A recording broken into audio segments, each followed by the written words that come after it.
guys, Rob from Georgia here with you, aka VHS 82 apostrophe, with episode 8 of my Crazy 5's. Oh, those crazy, wonderfully splendid special effects sequences. I think it was the Palmer sequence from The Thing that was the catalyst to this as an idea. So, strung together some sequences that no matter how many times I watch them, they amaze me. So this is a good chunk of my life. I think they run from 87 to 79 is the 5. Of course, the Outside Looking In, you know where we're going. Outside Looking In from 1982, John Carpenter's seminal, absolutely masterpiece of terror, right? I don't know which one to grab. I probably got a zillion releases of The Thing, but my Arrow copy, man, it really hit it out of the park with the transfer. And there's just some a lot of good extras on this one. But the Palmer sequence, man. Let's start Outside Looking In. Okay, I just rewatched all of these sequences real quick in order. If you've never paused, see, back in the day, I had a player where you could literally pause and zoom in and then step pause. I don't know why that's not a function anymore. You may have. It's been so long since I've had a function like that on my player. But if you pause when Palmer begins when the sequence begins, and Palmer in his transformation flies up into the ceiling for that moment, and then Windows. McCready's like, light him up. And he's just like staring at him like any of us would, man. I mean, it is so nightmarish, this entire sequence, man. If you pause it, man, check out what his face looks like when he's up on that ceiling. Not just initially, but the camera comes back down again, but then the camera go right back up again just before, Palmer's trying, or Windows is trying to fire off the flamethrower. Look at just the changes in the facial structure. There is a lot to this sequence, man. Of course, it begins with we're in the infamous test sequence, right? And I love it when they get to Palmer, man, because everyone in the room is pretty much like, this is BS, this is crap, right? And Palmer, when we get to him, is the only one that sort of kind of looks down like he knows what's coming, man. It's the greatest thing in the world. And when McCready looks, when he says to what's his name there, that's all right, we'll do you last. And then Palmer just starts to change. I mean, his eyes start to bug out of his skull, man. And of course, all the guys are screaming, man, right? Get us out of here. And that whole sequence, man, when he comes down, man, and Windows is just looking at him like, yeah, I think just about anyone caught in that moment would do nothing but stare. Wow, what could you do? And that head just splits open, man. And then oh, golly. That entire sequence is out of this world, man. Outside Looking In, the Palmer sequence from The Thing, 1982, John Carpenter. And by the way, man, I heard he may be getting in the director's seat one more time for a follow-up. We were talking on BodyBags the other night. I don't know if we want this or not. But if it comes, it comes. And we'll embrace it. And hopefully, John can just somehow capture lightning in a bottle again. I don't know. So, but let's get into the 5, right? So for number 5, 1987, Imperial Entertainment first released this film on VHS back in the day. We're talking Italian. We're talking Lamberto Bava. Know where I'm going at? Demons 2. Now this is the era I got 1 and 2, and this was such an incredible release, man. Just an incredible release. But anyways, we're talking specifically the we'll call it the TV sequence.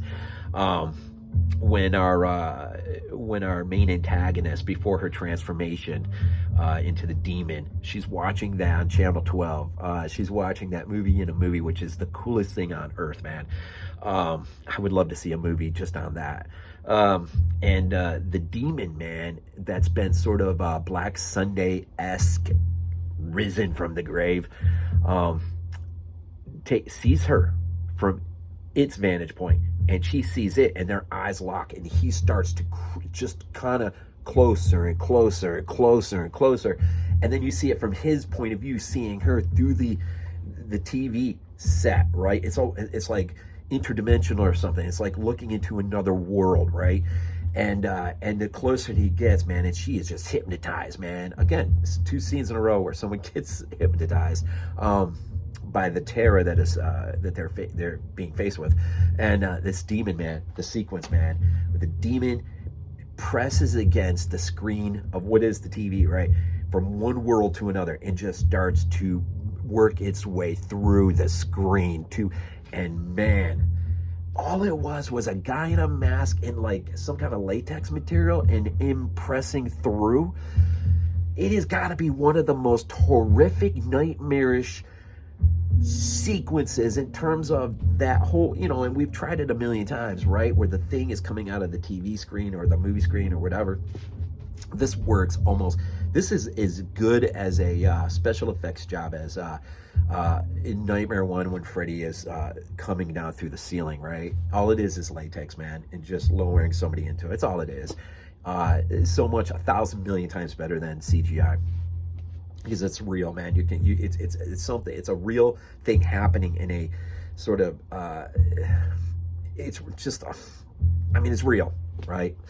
And but that thing, man, just presses and presses, and then the screen sort of goes that fuzzy, and it's just starting to come out, man. And then all of a sudden, of course, eventually the camera pans away as it should, and then it comes back, and the TV's just normal. And then 2 seconds later, man, the demon is already there in its world, and then the whole plague begins. That sequence is out of this world, man. Absolutely out of this world. Sergio Stavaletti was the one in charge of that sequence, and it is unreal. Number 4, man. Number 4. Video Treasures first release. Video down and laugh every time I say that. On VHS. And we're going to go to the year 1986, man. Tom Savini. How can you not have a special effects list without something from Savini, right? This film, I don't know, man. It gets a lot of sort of in and out, man, over the, either you love it or you hate it. I don't know why anyone would hate it. I think it's one of the greatest sequels ever, man. But it's got one of the great all-time gnarly effects sequence. And maybe one of the greatest jump scares ever. Not in this sequence I'm about to... But what are we getting into, man? Tobe Hooper's, man, great follow-up to his 74 classic Texas Chainsaw Massacre Part 2, The Breakfast Club artwork. Love it, man. And it is the yuppie bridge sequence, call it that, man. And again, Arrow, man, pretty decent job, man. Not quite as loaded as, but a lot of extras on this thing, man. A lot of extras. So, it's towards, I think we're still towards the beginning of the film. And you got these yuppies that are just hightailing it down the highway, being all that. And, of course, they decide to play chicken with, and I cannot remember who actually is driving the truck. Leatherface, of course, is in the back, or maybe he climbs into the back. I don't know who's, I'm not sure who's driving. I didn't even think to really think about that much. But it's the clan, it's the Chainsaw Clan. And maybe it's the cook. Anyways, and so of course, anyways, they're playing chicken, and they cause the clan to go off the road momentarily, and they keep going. They think their trouble's over. Their trouble's just beginning. The clan knows the back roads, man, and they get out ahead of them, and just before the bridge, man, they're out in front of them, and of course the lights on, and they get them to pull back just enough, and as they start to go by them across the bridge, the pickup moves back with them, man. And Leatherface, man, with Nubin's, man, in the puppet, man, as a puppet, you know, where he's kind of behind him, and like, and it's like, rah, you know, the whole dance, man, grabs the chainsaw. The kids go from we're all that to eventually to a point where they're absolutely terrified, as they ought to be, man. And the real trouble begins the minute the passenger yuppie kid shoots his pistol and causing Nubin's head to fall over, and this just sends, man, Leatherface into, I mean, just into crazy level. And ultimately the sequence comes in where after just ramming the chainsaw down and down and down, it's a great moment where the camera is on the passenger who's looking back, and then suddenly he looks over, man, and the dude's head, man, the driver's head is just slowly starting to fall off, half of it. And then you get sort of behind perspective, and then it's kind of flapped over maybe, and you just, and it's just, wow. And then of course you hear the truck, the sound effect of the car, Mercedes, I guess it is, go off the bridge or off the roadway into the creek bed, riverbed, whatever that is. And then that whole thing that gets captured by the radio station, right, ends up becoming a major part of the movie. So the bridge sequence, man, some gnarly Savannah effects, man. Unreal. Number 3, Embassy Entertainment put this out on VHS back in the day. We're talking some David Cronenberg, 1981. Still riding the old DVD release from MGM. And of course, the sequence I'm referring to is it's the head sequence, man. At the beginning, the head explosion, right? Dick Smith work here, man. Dick Smith. I was reminded by that. I'd forgotten Dick Smith had been on this project. And I think it was just a matter of filling up this fake head with a bunch of stuff, but using a shotgun to blow it, so the whole thing kind of like, but okay, so if you're not familiar with the original Scanners, Michael Ironside is in there doing a test run, I guess, where, you know, the scanner, who's all that, he has no idea who he's messing with, man. But this is just supposed to be sort of a test for its audience, right? And Michael Ironside is in there just to play games, man. And he gets the better of this guy like real quick, man. And he just starts, you know, however that whole scanner effect worked. And the guy is just fighting, and they're going back and forth. And the guy just like, he can't resist anymore. And then, I remember as a kid seeing the TV spots, even maybe the TV trailer and TV spots. And I can't remember, it's kind of like, however that went exactly. I just saw, and then I saw the poster, which was basically this. I thought, my God, this movie is going to be one of the greatest ever. It is. It's probably my favorite Cronenberg film ever. I probably should have a much better copy of this film than this. But it looks good and everything. And you generally, big studio releases do look good on their transfers. But I know Criterion put out a release of this. And but I don't know if this ever goes 4K. That's when I may jump from DVD to 4K on this, because I would absolutely love to see this on 4K. The head explosion, compliments of Dick Smith, man. Pretty good stuff here. 2, let's go back to Italy. Let's see who put Paragon. Put this out on VHS back in the day. We're going to 1980. It is the first of what is the Gates of Hell trilogy. Of course, this I do have on 4K now. We are City of the Living Dead, Lucio Fulci, Gino De Rossi. We're talking the drill sequence on poor Bob. Giovanni Lamberto Ricci, who plays the poor outcast of the town, who is in there. You know, the town is already starting to get all beyond spooked out and turned upside down on itself. And Bob just is looking, I don't know, of all the places to look for, you're going to go into the one place where it is the most hostile to you, being this dad, right? And so he's in there, and the dad catches him and his daughter. They're about to light up a joint. And And the kid, poor Pop, can't get out of there quick. And I was watching it today. That poor kid, man, if only he could climb faster. Dad gets a hold of him while Bob is moving back and accidentally turns the drill press on, right? And you know the rest, man. I was watching this again today. This has got to be one of the most seamless, perfect, flawless special effects sequences that might be out there.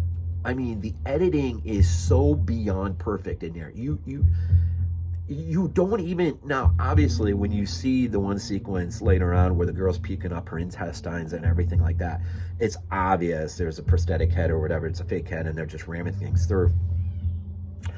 But here, man, it is almost impossible to see where the fake head comes in or it's not there. They did such an incredible job on that piece of art.